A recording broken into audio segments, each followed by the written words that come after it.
Good morning, good afternoon. Some of our customers have questions about how to remove the sample data that comes with either InventoryCloud or AssetCloud, its sister product.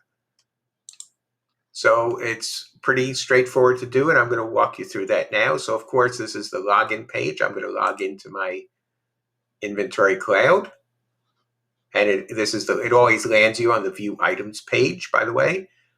So you go up to the right-hand corner here to the gear, and you would then select Settings. And then you would select the Reset tab. There's a drop down there. And you can erase all data. Of course, you want to do this before you enter your own data. This will erase all the sample data in the system as well as the other data. So if you click on that, you notice over here it brings up the menu.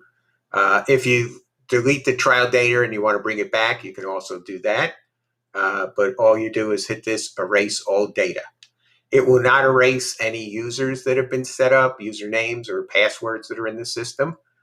It will just erase the data, the sample data. But if you would put data in, it's going to erase everything.